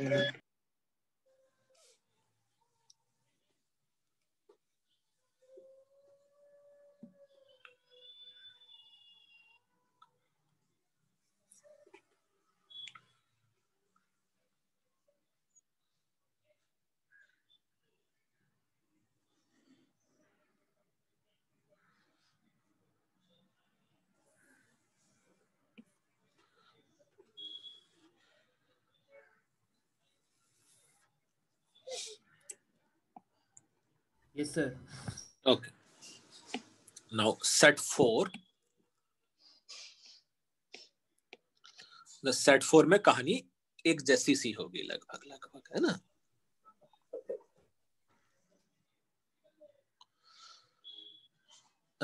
सेट 4 में सपोज इमेजिन कर लो, फॉर एग्जांपल मेरे पास कोई ऐसी रिएक्शन है A converting to let's say B, और यहां मोलर एंट्रोपी इसके लिए SA है और इसके लिए मोलर एंट्रोपी SB है, और यहां लेट्स से मोलर गिव्स फ्री एनर्जी इसके लिए GA है और इसके लिए GB है। इमेजिन कर सकते हो ना इस रिएक्शन के लिए?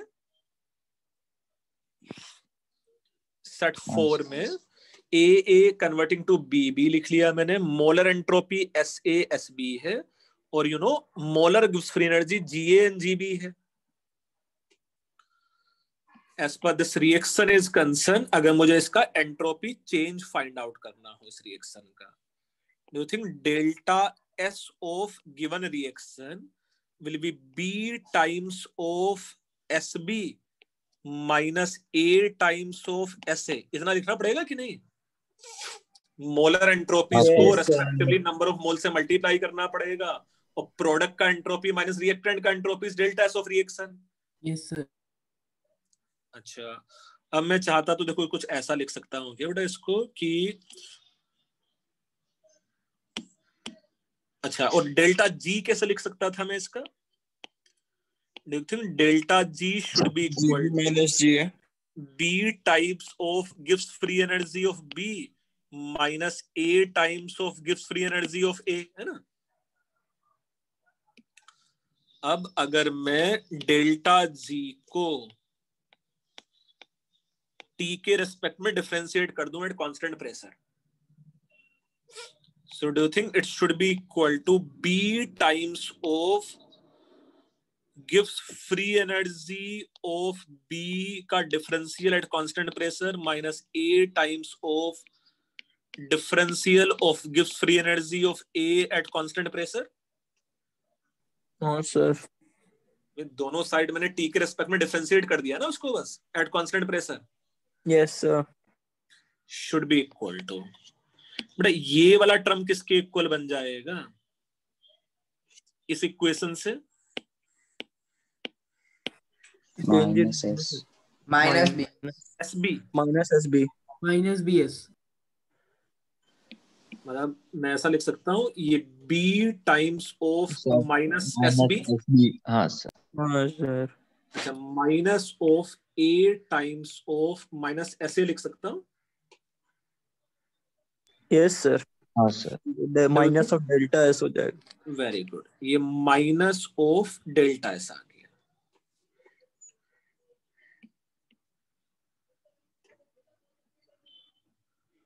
Is it clear? Yes sir. और सर हम लोग ने फाइंड क्या किया सर तो फिर इसमें मैं समझाने की कोशिश करता हूँ। जैसा मैं से ये बोल रहा था बेटा, जैसा ये वाली इक्वेशन मैंने किसी एक सब्सटेंस के लिए यूज किया था ना, आइदर रिएक्टेंट प्रोडक्ट कोई भी एक सब्सटेंस के लिए, तो जैसा डिफरेंशियल इक्वेशन किसी एक सब्सटेंस के लिए है, exactly similar type of differential equation मेरे पास रिएक्शन के लिए भी है, एग्जैक्टली सेम, है ना? सर हाँ एक बार ये लास्ट आपने जो बोला रिपीट कीजिए ना। अच्छा, मैं सिर्फ ये बोल रहा था कि ये जो dg/dt लिखा था वो किसी एक सब्सटेंस के लिए है कि नहीं है, जो बॉक्स में लिखा है रेड बॉक्स में। हाँ मैंने सिर्फ वो प्रूव करने की कोशिश करा कि जैसा किसी एक रिएक्टेंट एंड प्रोडक्ट के लिए मैं लिख सकता हूँ, ऐसा मैं पूरी रिएक्शन के लिए भी लिख सकता हूँ। अच्छा। अब क्लियर है? हाँ सर। और वही तो प्रूव भी हो गया ना कि इस रिएक्शन का D differential at constant pressure should be equal to minus of delta S. Yes sir.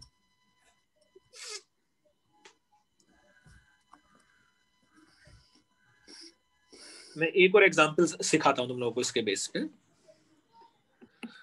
तो ये भी याद रखना है बेटा इस टाइप का, है ना?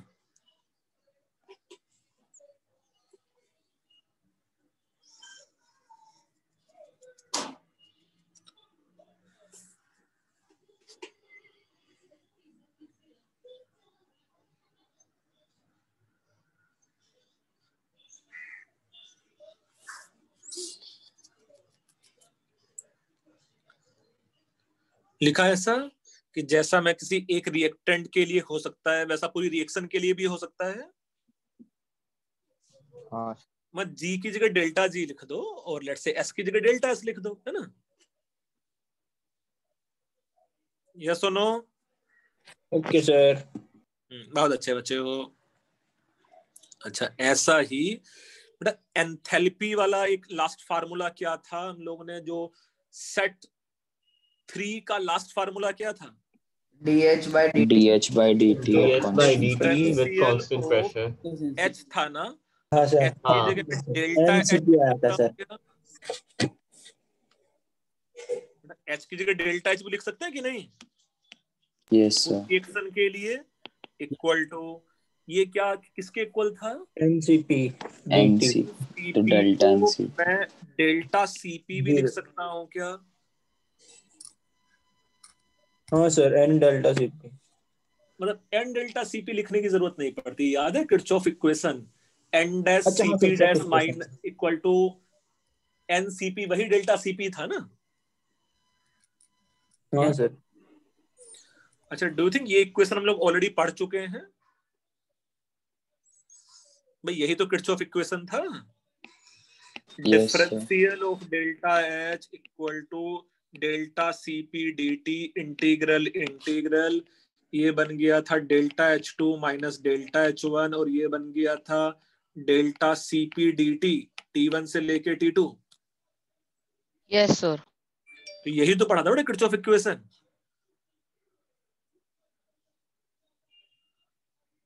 था कि नहीं बेटे? अच्छा हाँ सर। मैं इसी को लिख सकता हूं ऐसा कि ये किर्चॉफ इक्वेशन था।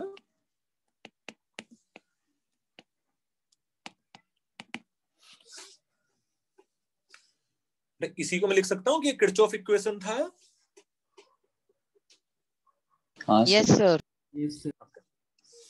बस मैं एक सेट और पढ़ाऊंगा, फिर इसके बेस पे कैसे क्वेश्चंस बन सकते हैं वो बताता हूं, है ना?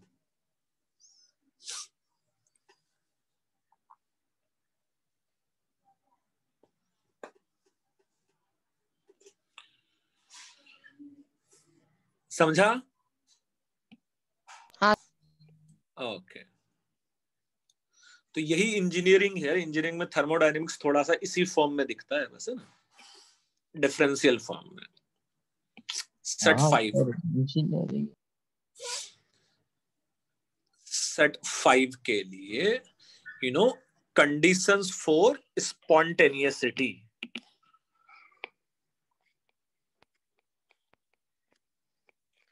Conditions of spontaneity. कुछ कंडीशंस तो ऐसे आसान से हैं। क्या? ds टोटल क्या होना चाहिए बेटा, पॉजिटिव कि नेगेटिव? पॉजिटिव। पॉजिटिव होना चाहिए, है ना? पॉजिटिव ना सर? तो यही फर्स्ट कंडीशन है, यही तो है हम लोग के पास सेकंड लॉ ऑफ थर्मोडायनेमिक्स, है ना? सर डी भी नेगेटिव होना चाहिए। हाँ, टोटल एंट्रोपी चेंज। अच्छा, सेकंड जो हम लोग ऑलरेडी देख चुके हैं क्या है? dz eight constant pressure and temperature, है ना? थोड़ा ख्याल रखना बेटा ना। हाँ ये सर। नेगेटिव। ये कांस्टेंट प्रेशर एंड टेम्परेचर पे है बस, है ना? ठीक है?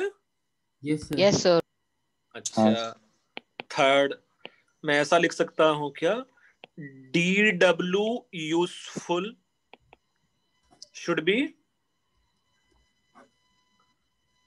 नेगेटिव कि पॉजिटिव? Positive sir, positive. क्या बात कर रहे हैं? ये दोनों टर्म इक्वली तो हो गए थे। Constant pressure and temperature equal अरे टू हाँ सर, हमने बी प्रूफ किया था। dw यूजफुल था कि नहीं था? हाँ Yes, यस sir. सर, वो भी नेगेटिव होना अगर चाहिए। 2 नेगेटिव है तो 3 भी नेगेटिव होना चाहिए था। अब ऐसा 4, ऐसा 5 और भी कंडीशंस देखो हम लोग थोड़े थोड़े लिख सकते हैं। कैसे लिख सकते थे? मुझे du वाला एक्सप्रेशन बताओ बेटा, क्या होता था? du वाला फुल एक्सप्रेशन किसके इक्वल था? सेट 2 से देख के बताओ मुझे। TDS माइनस TDS और क्या था बेटा? TDS minus PdV plus DW useful. Plus DW useful. Yes sir. तो कैन वी से एक टर्म यहां ऐसा du at constant entropy and volume should be negative और पॉजिटिव? नेगेटिव ना सर? वेरी गुड, क्योंकि इसमें dw यूजफुल नेगेटिव होना ही चाहिए। कुछ नेगेटिव है तो फिर अरे अभी रुको अभी रुको। सपोज इसी एक्सप्रेशन में अगर मेरे पास ऐसा लिखा होता, देखो ds at constant internal energy and volume, ये किसके इक्वल होना चाहिए था?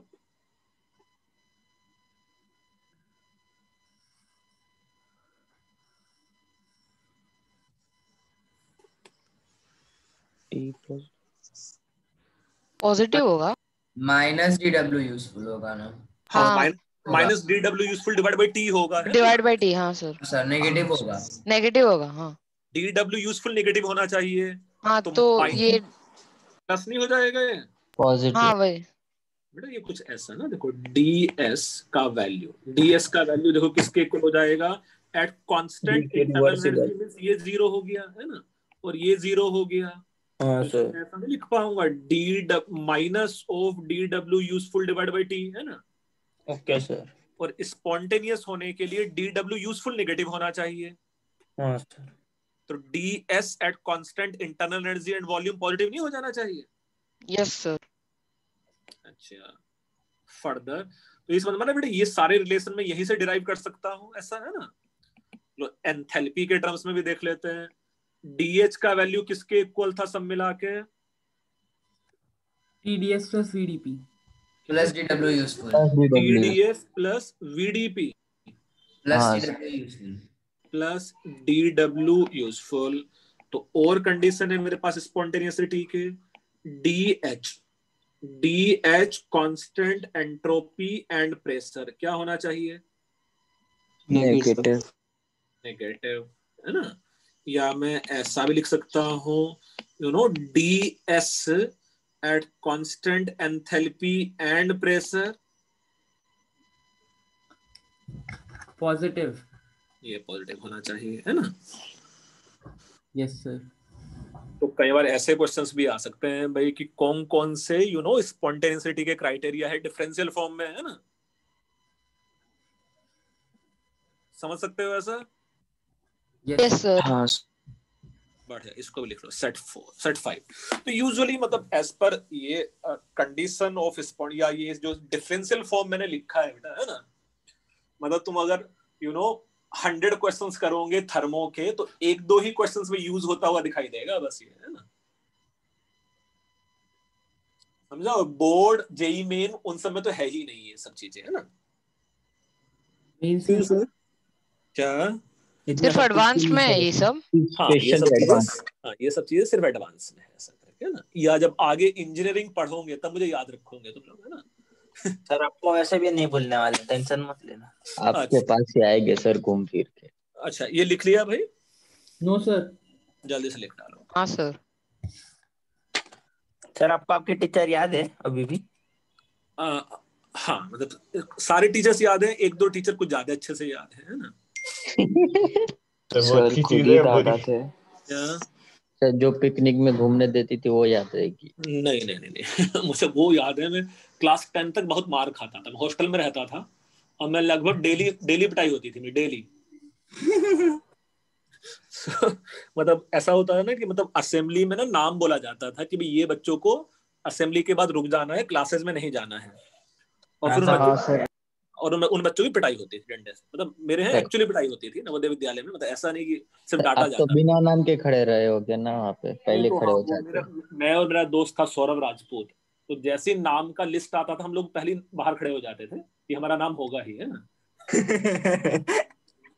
सर हम सर लोग भी कि ऐसे आप लेट आते थे क्या? नहीं लेट नहीं यार, वो हॉस्टल में रहते थे ना, तो हॉस्टल में मतलब यू नो वो मतलब हॉस्टल स्कूल हॉस्टल सब एक ही था ऐसा करके, है ना। हाँ सर अच्छा, एकदम तो डिसिप्लिन होता था। यार अब वो 24 आवर्स में कुछ ना कुछ तो ऐसा हो जाएगा कि वो जो मॉनिटर होता था वो नाम लिख लेता था कि इस बच्चे ने कुछ शैतानी की है ना। अरे मैं कोशिश करता भी था कि नहीं हो शैतानी, बट फिर भी हो जाती है, नाम लिख ही लेता था। कई बार तो मुझे लगता है ना दुश्मन है वो बच्चा, है ना। हमेशा मेरा नाम लिख देता था यार। मारना चाहिए था सर, सर कभी ऐसा मन हुआ है कि सर उसको से कोने में जाके मारना चाहिए था सर, मारना चाहिए था साइड में लेकर। फिर मैं मारपीट के लिए ना हैबिचुअल हो गया था, मतलब मुझे कोई फर्क नहीं पड़ता था टीचर मार रहा है नहीं मार रहा है, मतलब वो सर पता है हम लोग के साथ भी हुआ है वैसा बहुत। बहुत हुआ बहुत है। सर ऐसे सर। सर हाँ अभी तो कुछ हम लोग मार मालूम है पिटाई नहीं सर, हुई हम लोग की। प्रिंसिपल को डिफाई कर देते थे। सर हमारा डांट केस में हुआ था। अच्छा चलो ये लिख के हो गया तुम लोगों का।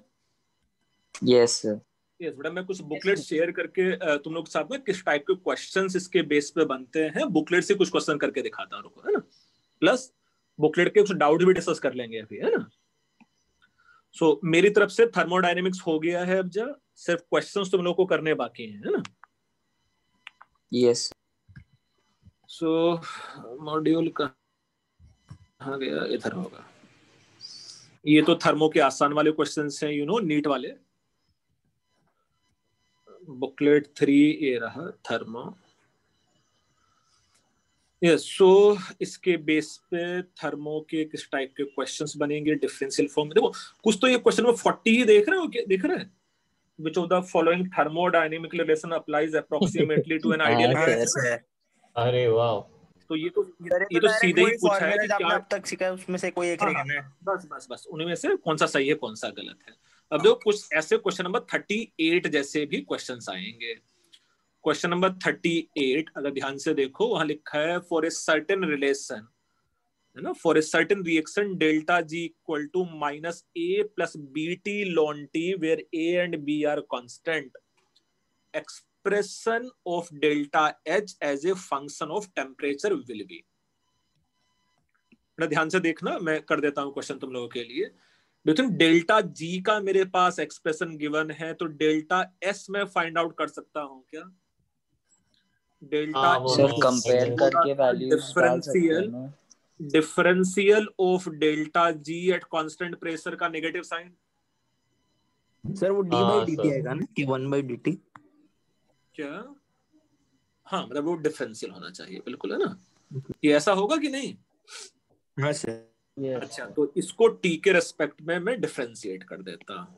सो ds should be equal to negative, T के रेस्पेक्ट में अगर मैं डिफरेंशिएट कर दूंगा तो a का डिफरेंशियल तो 0 ही हो गया।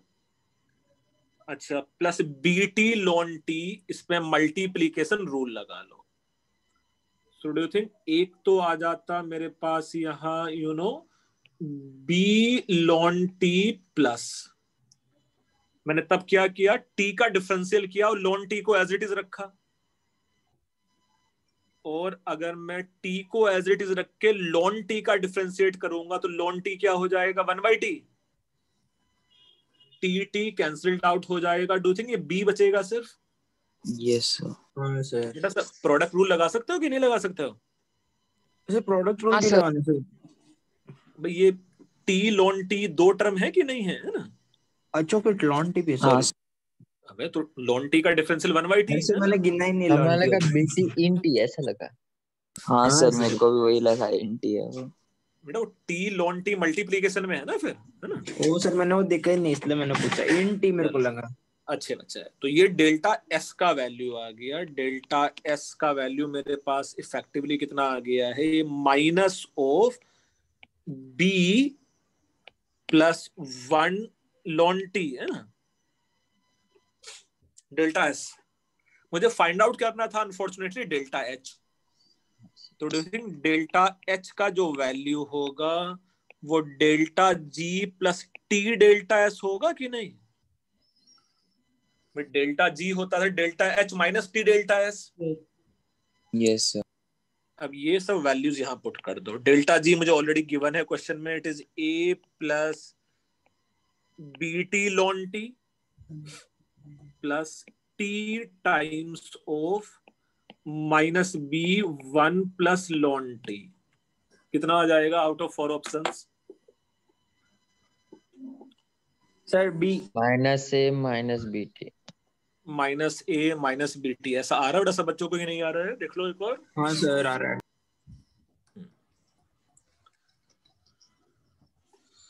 अच्छा ऐसे कम ही क्वेश्चंस होंगे बेटा जहां तुम लोग को इस टाइप का डिफरेंशिएशन यूज करना पड़ेगा। जैसे अगर मैं देख के बताऊं गिन चुन के क्वेश्चन, तो क्वेश्चन नंबर 38 दिख रहा था, क्वेश्चन नंबर 40 दिख रहा है मुझे उसके बेस पे जो हम लोग ने पढ़ा है ना। फिर डिफरेंस देखो यहाँ दिख रहा है मुझे 46 में दिख रहा है। हाँ सर। VDP माइनस SDT, है ना। फिर यू नो मुझे कहीं दिखेगा तो यहां देखो एक पूरा यही है ना, मैट्रिक्स मैच, है ना। अच्छा ये मैट्रिक्स मैच कर लोगे तो सिखाया है आज ऐसा? हाँ सर। कि कौन सा माइनस एस है, कौन सा CP है, कौन सा CV है ना। सर पार्शियल डेरिवेटिव क्या होता है? मतलब अभी के लिए तो बस ये समझ ले, partial differentiation is same as differentiation जो हम लोग पढ़ रहे हैं, है ना, कोई टेंशन नहीं। Okay sir. है ना, उससे सब कुछ हो जाएगा। Otherwise you know partial differentiation कुछ डिफरेंट चीज होती है, बट अभी के लिए तू समझ सकता है सब सेम है लाइफ, है ना।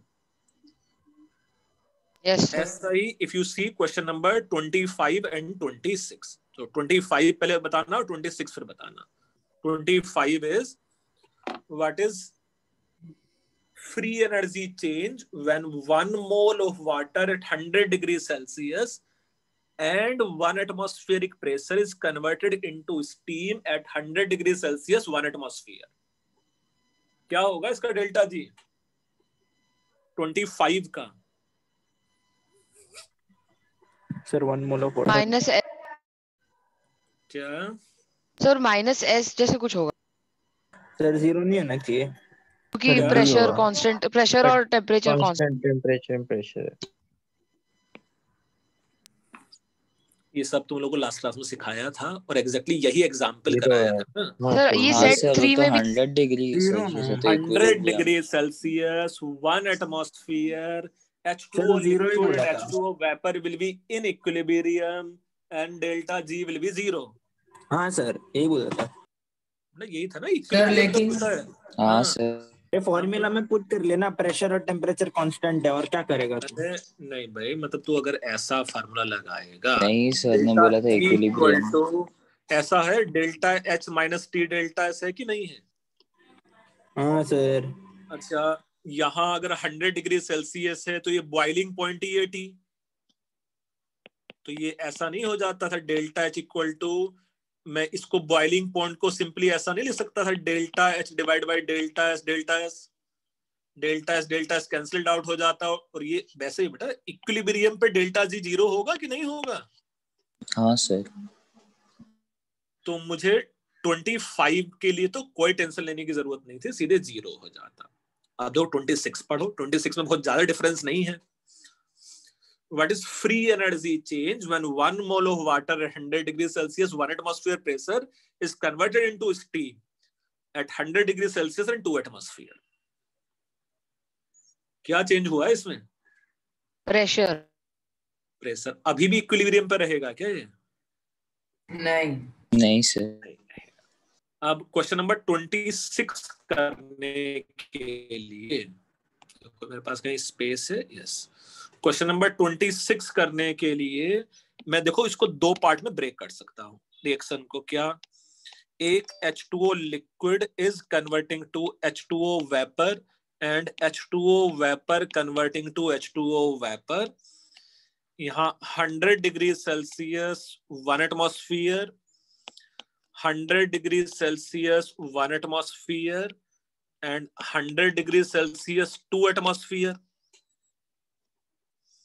इफेक्टिवली पूरा रिएक्शन वही हो जाएगा कि नहीं? Yes sir. यहाँ मेरे पास डेल्टा G1 और यहाँ मेरे पास डेल्टा G2, अगर दोनों को मैं ऐड कर दूं तो ओवरऑल डेल्टा G मिल जाएगा कि नहीं?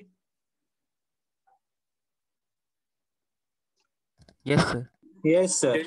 डेल्टा G1 का वैल्यू कितना? 0 तो टेक्निकली मुझे सिर्फ डेल्टा G2 का वैल्यू फाइंड आउट करना है ना? हाँ सर। अच्छा, अब जल्दी से बताओ मुझे, सिर्फ आइडियल गैस के लिए DG किसके इक्वल होता था? VDP VDP minus SDT। इसमें टेम्परेचर क्या है देखो ध्यान से? 100 मतलब 0 कांस्टेंट, तो ये zero टर्म क्या हो गया? 0। तो डू यू थिंक ये जो डेल्टा G2 का वैल्यू होगा वो इंटीग्रल ऑफ VDP आ गया? हाँ sir. Where pressure vary from 1 to 2 1 atmosphere to 2 atmosphere. अगर ऑब्वियसली मैं H2O वेपर को आइडियल गैस एज्यूम कर सकता हूँ और ये 1 मोल है, तो वॉल्यूम की जगह मैं ये लिख सकता हूँ क्या? RT divide by P। हाँ सर।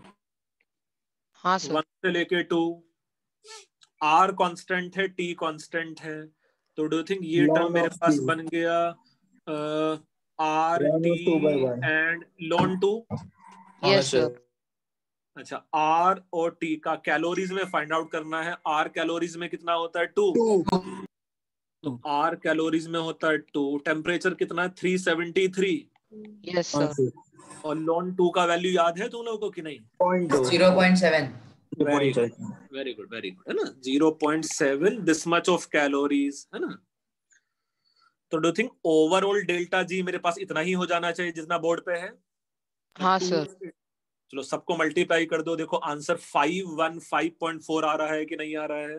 522 के आसपास आ रहा है। 522 के आसपास आ रहा है। अच्छा आना चाहिए। हाँ सर। सर 522 आ रहा है। हाँ 22 इसलिए आ रहा है बेटा कि ln 2 का जो प्रिसाइज वैल्यू है वो 0.693 है ना। अब देखो 0.693 पुट करो, एकदम करेक्ट आंसर आएगा। 2 into 373 multiplied by 0.693।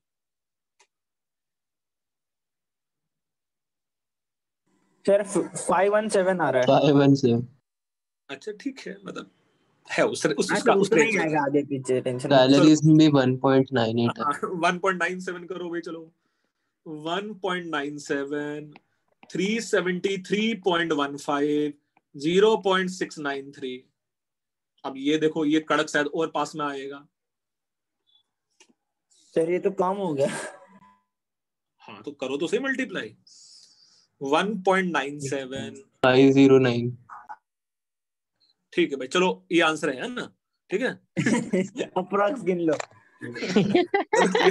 उसने 4 ऑप्शंस निकालते हैं, इसमें क्या अप्रोक्सीमेशन करा नहीं पता ना बेटा, है ना। सर यही होगा सबसे नजदीक आंसर। बट ये कैलकुलेशन है बेटा, समझ रहा है।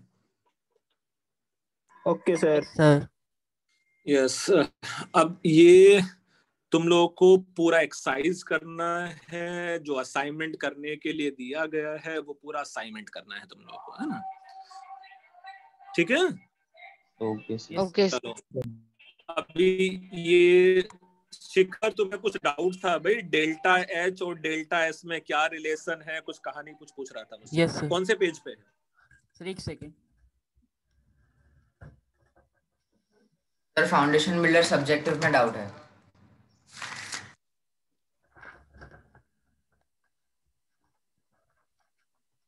Sir page number 77।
आ जा रहा तुम लोगों को कि नहीं?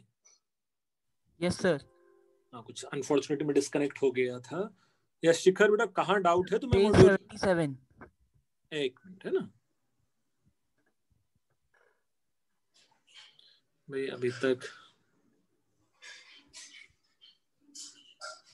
सर 4 क्वेश्चन सेम एच और एस रिलेशन। एक मिनट बता।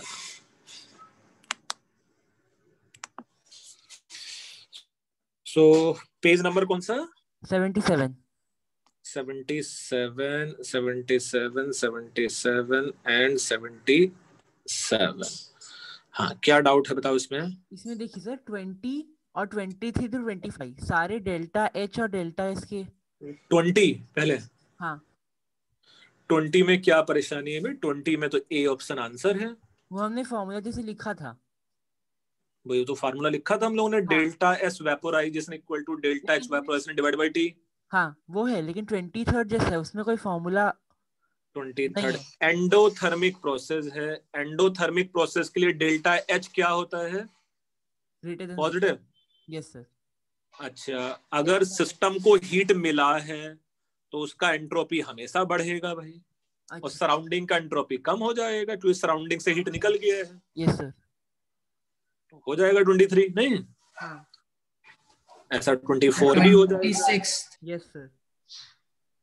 और कौन सा? 5th वाले में 26 26 तो क्लास में कराया। है। सर 25 में डिसोसिएशन है उसीलिए। अच्छा, डिसोसिएशन है, कुछ नई मेंशन है डिसोसिएशन के लिए, तो it is always endothermic process.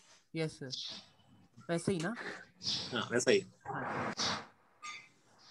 Sir 2 minute में ये नोट कर लेता हूँ। 26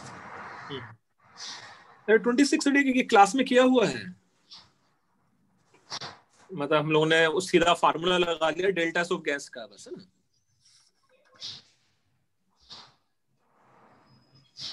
NR ln V2 by V1 plus NCB ln T2 by T1। 28। एक मिनट बेटा, उसको नोट डाउन कर ले तो। समर्थ नोट डाउन किया तूने? हाँ सर, हो गया। 28 भाई, 28 में तो डेल्टा ऑफ सराउंडिंग का एक ही फार्मूला होता है, minus Q actual divide by T of surrounding. उतना करना है बस। बस 6400 डिवाइड बाय 300, आंसर तेरे पास आ गया। ऑप्शन कौन सा आएगा? 213। हाँ सर। ठीक है सर। सर एक से लिखना है।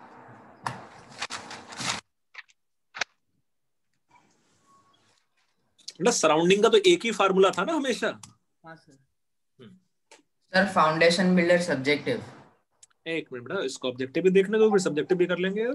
32nd क्वेश्चन में 32nd क्वेश्चन में डेल्टा H गिवन है, डेल्टा S गिवन है, डेल्टा G फाइंड आउट कर ले। सर इसमें G स्पॉन्टेनियस है नॉन स्पॉन्टेनियस समझ में आ जाएगा। हाँ। पर हाउ फॉरवर्ड है या बैकवर्ड है कैसे पता चलेगा? भाई जो रिएक्शन, जैसे जो ये रिएक्शन लिखा हुआ है, इसके लिए अगर डेल्टा G नेगेटिव आ गया तो फॉरवर्ड डायरेक्शन में स्पॉन्टेनियस है, और डेल्टा G अगर पॉजिटिव आ जाता तो बैकवर्ड डायरेक्शन में स्पॉन्टेनियस है। और नॉन स्पॉन्टेनियस फॉरवर्ड क्या बोलेंगे? नॉन स्पॉन्टेनियस फॉरवर्ड क्या होता है? वैसे नहीं हो सकता कभी। हाँ। अच्छा ठीक है sir.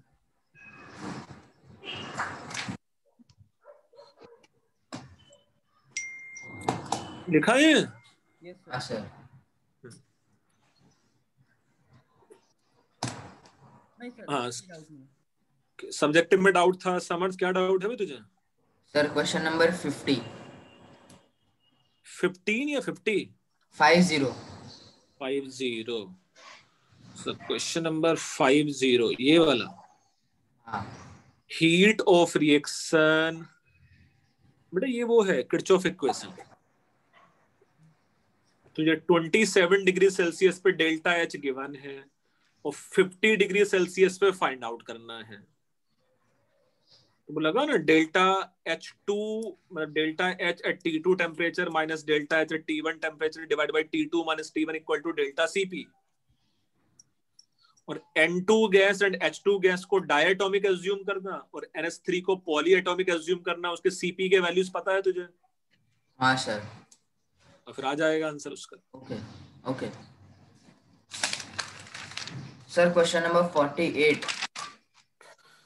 0.5 gram of benzoic acid. Benzoic acid का फार्मूला याद है? C6H5CO, है ना?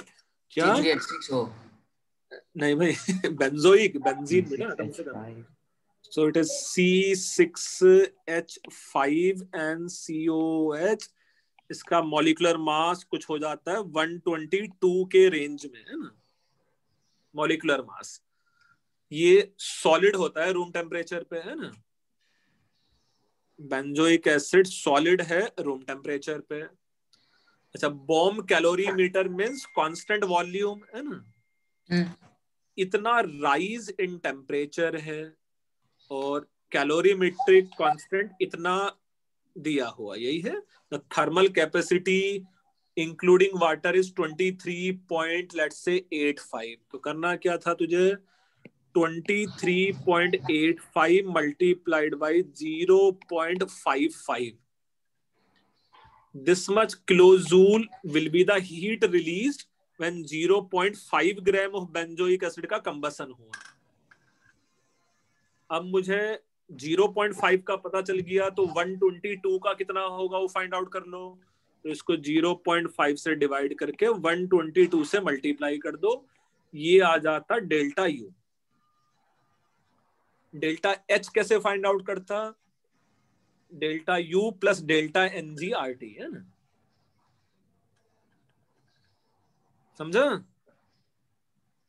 Delta U is equal to delta H equal to delta U plus, ये नहीं लिखा है बेटा, delta ng R T. Yes sir.